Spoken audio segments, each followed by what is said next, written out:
Hi, I'm Justin Sunseri. I'm a therapist, a coach, and the creator of the Polyvagal Trauma Relief System. This is part 3 of my Shutdown Experiences Survey results. If you haven't already seen the previous 2, go give those a watch or listen, and then come on back to this one.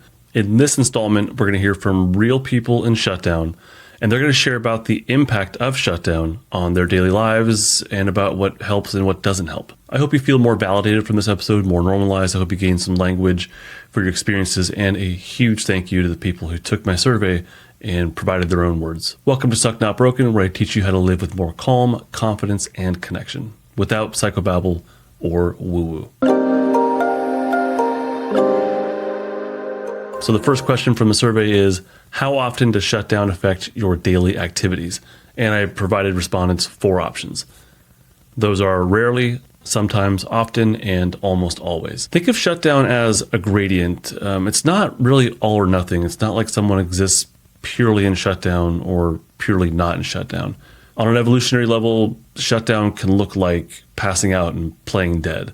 But day to day, we don't really do that. But we do live in some level of shutdown, probably enough to feel disconnected, maybe even numb from our emotions, disconnected from other people, negative thinking, feeling worthless.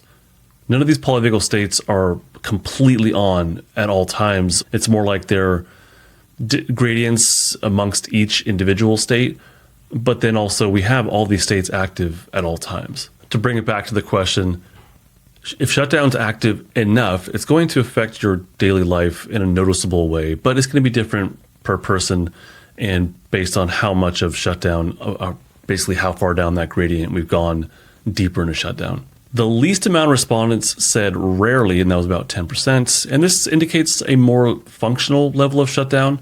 This person's probably noticing that they are more disconnected, maybe not feeling super motivated in life, but they're able to go to work and be a parent, maintain some kind of relationships, but they're just not getting much fulfillment in life. Sometimes was at 30, often was at 34%, and almost always was at 25%. So a quarter of the 77 people that responded said that their shutdown affects their daily life almost always. Often was at 34, almost always was at 25. So over half of my respondents said that shutdown was a consistent, I would say chronic, aspect of their daily life. But that doesn't really tell us a whole lot. So the next question is, how does shutdown affect your daily life? In particular, we're going to look at the different domains of life. Respondents could pick as many as were relevant to them. At the top of the results, at 85%, were mental health and personal relationships. With mental health, there's experiences of shame, guilt, sadness, emptiness, isolation, loneliness, hopeless, difficulty thinking, feeling worthlessness.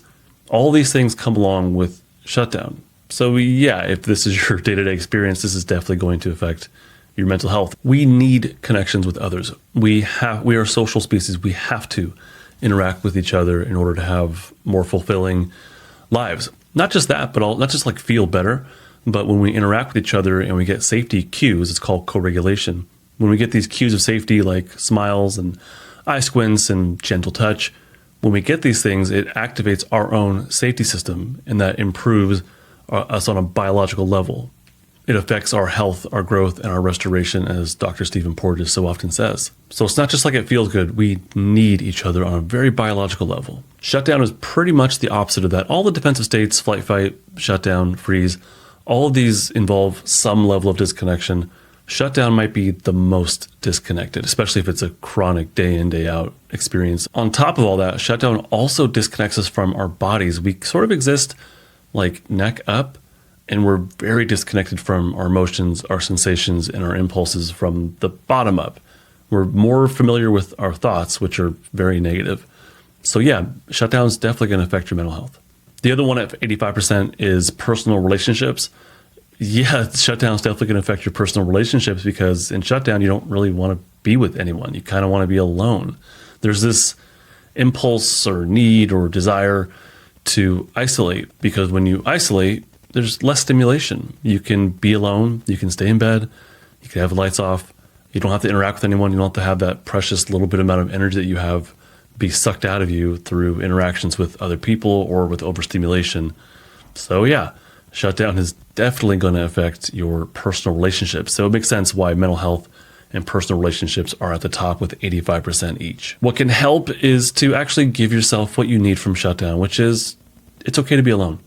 We just don't want to be alone in bed forever. We want to give ourselves moments of solitude, not isolation where you're cutting people out of your life, but solitude where you're giving yourself lower stimulation and mindfully experiencing a little bit of what it's like to be in shutdown, and then using your senses to slowly come out of it. And with people, we have to connect with people or pets. So yeah, give yourself some solitude, but connect with people in your life that are connectable. Maybe there's someone in your life that you already have a relationship with, and it might seem overwhelming, but is there a way for you to reconnect with them, express appreciation, say hi to them? Just something that gives you a little bit of connection to help you come out of shutdown. In the middle of the responses are work and school performance, hobbies or interests, and physical health, all of which are around 64 to 67%. Motivation and focus are very low in shutdown. So I think these responses have that in common. Motivation requires some level of mobilization, which means you kind of can't be in a dominant shutdown state. You have to have some access to flight and fight, but we don't want it to be out of control. We need flight and fight plus our safety state active at the same time. And I would call that motivation. If you're mobilized, but you're able to focus it in a specific direction, to me, that's motivation. And we would use those things on our life domains like work, school, hobbies, and exercise. But in shutdown, when it comes to work and school, there's really no level of motivation to study or to improve your professional development and get that, advancement in your career. Not only is there no motivation, there's potentially no interest. Like, it's just not exciting. It's not intriguing. There's no curiosity in it. And you're sort of just existing day in, day out without feeling any sort of spark within you to improve in the domains of work or school. For students, they don't care about what's being taught to them. They're just there. They're present, but they don't have any actual personal investment in it.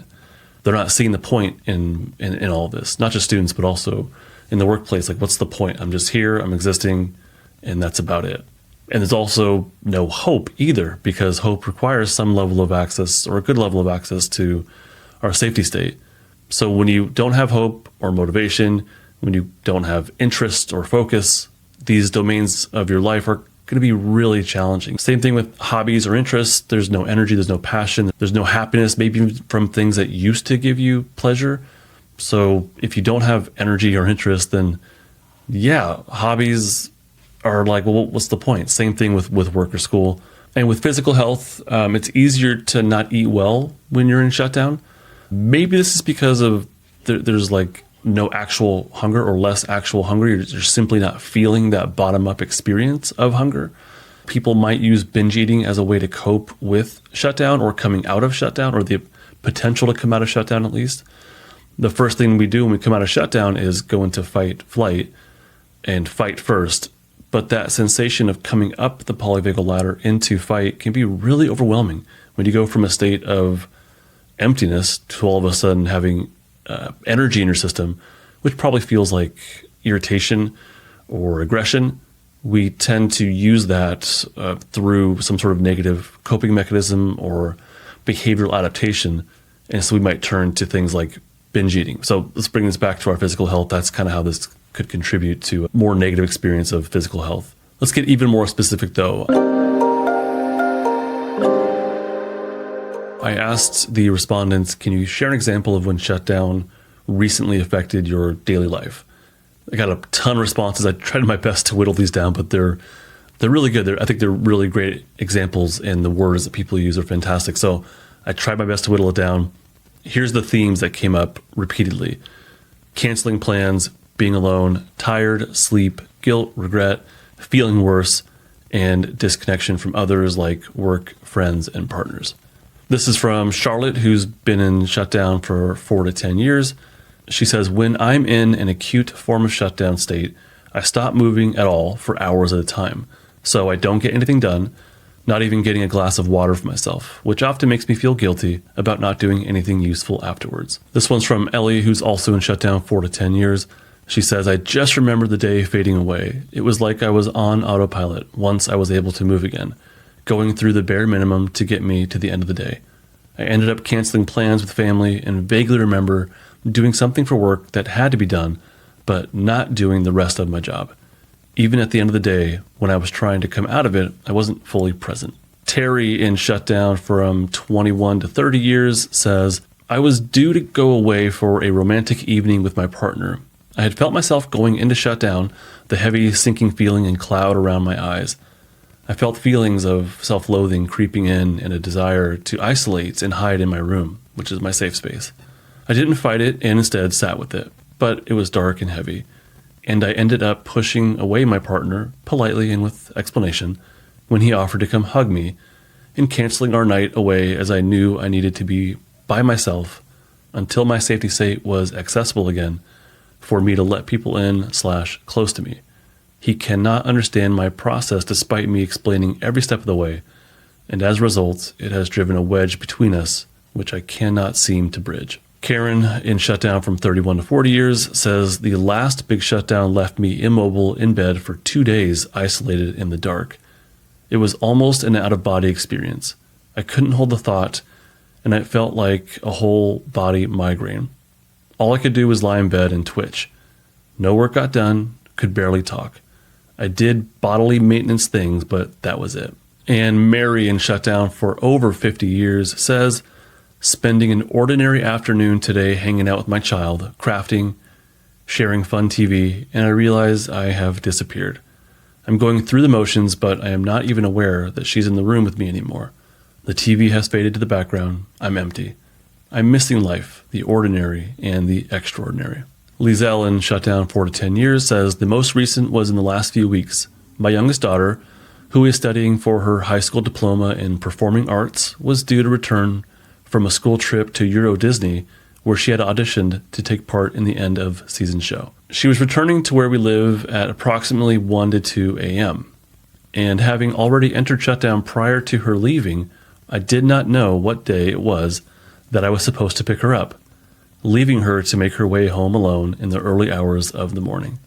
Julia, in shutdown 31 to 40 years, says, I canceled everything I had to do, moved deadlines, just so I could sleep the entire day.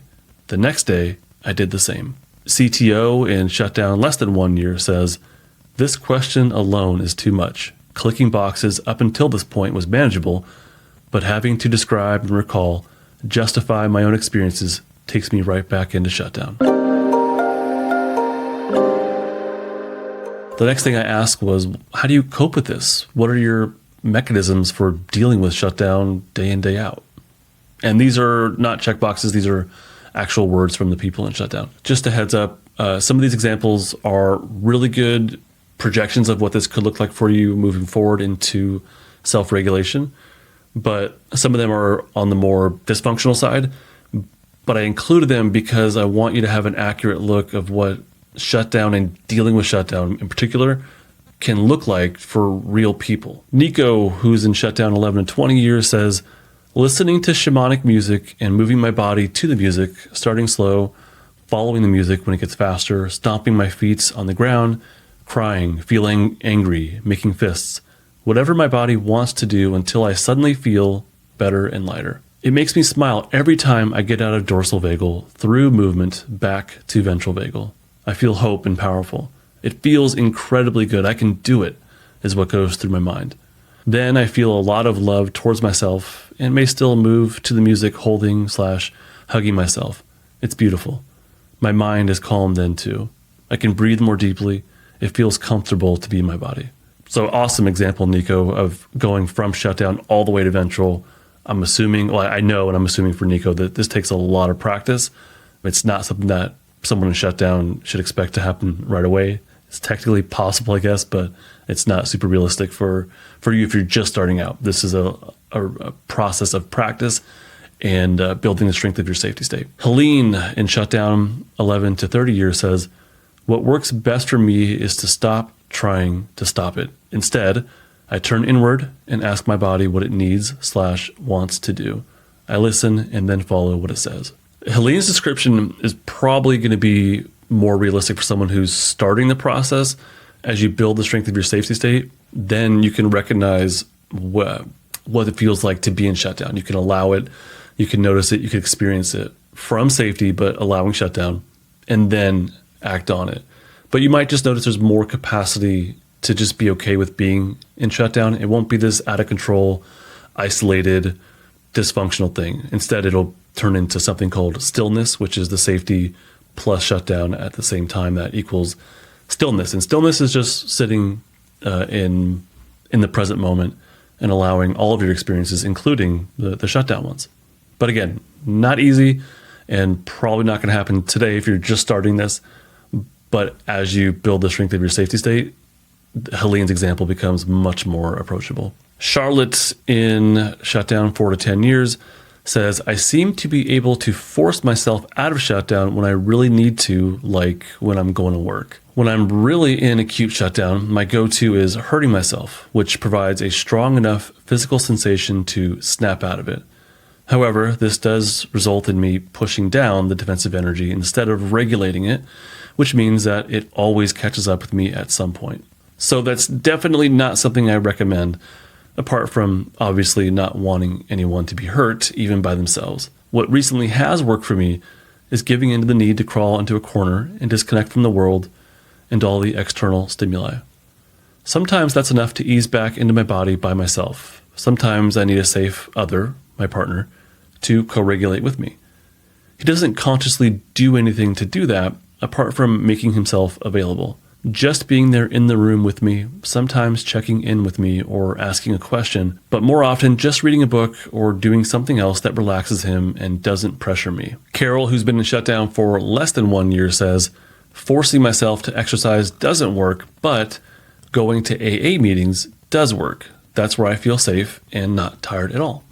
Jess, in shutdown 1 to 3 years, says what works is going outside and laying in the sun. Smoky Moon, in shutdown 50 plus years, says long, slow breathing. My mantra, I know who I am. I know my motives. I understand my issues and they are not my fault. I know what I am seeing and what I think about it. I will look after me. And number 2, in shutdown for 1 to 3 years, says calling my mom hasn't worked for me. It seems that she doesn't understand or feels tremendous guilt when she hears about my lived experiences. And that's okay. Calling a helpline has worked, but I only called during the times when I was in a very severe state of shutdown, when my thoughts got way too scary for me. So the next thing I asked the respondents is, how do you change your daily routine to deal with shutdown?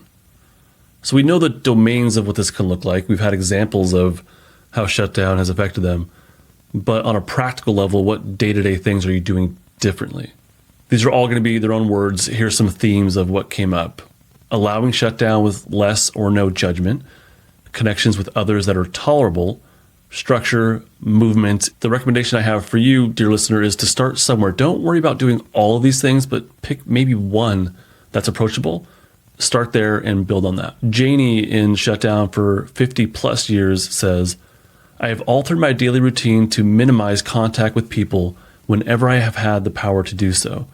This accommodates shutdown, I know, yet feels beneficial because I've given myself room to maneuver around possible threats from spontaneous human contact. Solitude lets me concentrate and truly enjoy what I'm engaged with.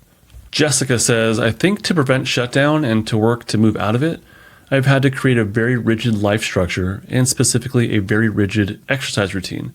I am currently loosening things up and adjusting my daily habits or routines, but the entire 3+ previous years have been very strict and not accommodating to any other change because I need to work out at that time. Part of why I had this structure was that I knew that not moving could keep me in shutdown, and I wanted to move out of shutdown, so I spent years with a rigid schedule to prevent me from being kept in shutdown. Sometimes what's helpful for people who are starting to come out of shutdown is to have some type of very strict daily schedule. It might not be exercise, like with Jessica, But instead it could be things like, this is the time I'm going to get up out of bed, or I have to brush my teeth and shower and comb my hair and get dressed. I got to do these basics. That might be the starting point. It's not forever, but that might be the starting point. And if you can get those down, then maybe there's another thing you can add on to your schedule, like a daily walk. But this is pretty common for someone to shut down, is to set some kind of structure that they know that they can follow. Finally, Kelly in Shutdown 1 to 3 years says, being around people before shutdown is good to prevent it from happening again. Being open with my feelings and having a person to talk to who gets it. The last question is, how effective are your current strategies? This question addresses a lot of strategies that people use, so it's not ranking each specific strategy. It's just in general, how do you feel like you're coping with, or how effective are your current methods, your strategies of dealing with shutdown? In the next episode, we'll talk more in detail about what those look like. So how did respondents generally feel about their strategies to manage or even come out of shutdown? 75% said that their strategies are slightly to moderately effective. 20% said they don't have strategies or they're not effective at all. And only 14% said their strategies are very effective. The takeaway from this, I think, is that you're probably not alone in your frustrations with being stuck in shutdown. Other people are experiencing some level of frustration, maybe some level of hope, but you're not alone in it. Lots of people in shutdown are trying lots of things to deal with it, and I'll talk more about that in the next episode. There really is no one solution to shutdown. There's a bunch of things that you can try. So be persistent with the energy that you do have. I know it's not a whole lot probably, but if you find yourself doom scrolling on your phone, that's a really good time to use that energy, that activation, and maybe just go out for a walk or just do something different. Maybe start a new hobby or research something that you might be interested in. I don't know. Brainstorm, try something different. If you hate it, then you stop doing it. Try something different the next day. Focus on what works and cut out what doesn't, but use that little bit of energy when it's there instead of using it for your behavioral adaptation, like doom scrolling was my example. Use it instead for something that is tolerable and maybe you actually have a little bit of interest in it. So if you can get that far and stop one thing and do something else, like go for a walk, that's the perfect time to use a little bit more mindfulness. And what that means is connect to the present moment as best you can. If you're going out for a walk, use your senses to connect to your environment. Notice what colors there are. Notice what the sun or the breeze feels like on your skin. Notice the sounds around you. So that's how you connect to the present moment through your senses. If you can bring someone with you, like a partner, a spouse, a friend, great. Or maybe that's a perfect time to take your dog for a walk. If walking's too much for you, that might be a really good time to connect with someone in a way that feels tolerable and approachable for you. And that could be a pet. And if that's too much for you, then it's totally okay to just put your phone down if you're phone binging. Put it down, take a deep breath, use your senses to connect with your immediate present moment environment.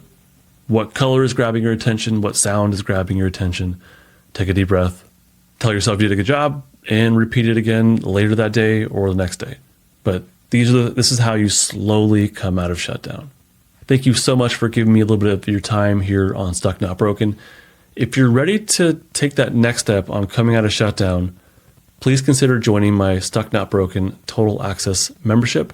It gives you 3 courses that are all built on the polyvagal theory, including Polyvagal 101, Building Safety Anchors, which teaches you how to build the strength of your safety state, and then Unstucking Defensive States, which teaches you how to feel and actually come out of shutdown.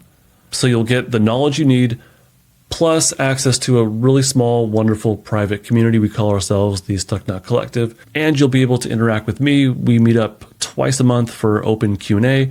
I'm also extremely active in the community. Plus, you'll have access to other community resources to help you in your unstucking process. Thank you so much for being a part of the podcast. I sincerely hope to see you and welcome you into the Stuck Not Broken Total Access community. Otherwise, fellow Stuck Not, I really hope this has been a helpful resource for you. Bye. This podcast is not therapy, not intended to be therapy or be a replacement for therapy. Nothing in this creates or indicates a therapeutic relationship. Please consult with your therapist or seek for one in your area if you are experiencing mental health symptoms. Nothing in this podcast should be construed to be specific life advice. It is for educational and entertainment purposes only. More resources are available in the description of this episode and in the footer of justinlmft.com.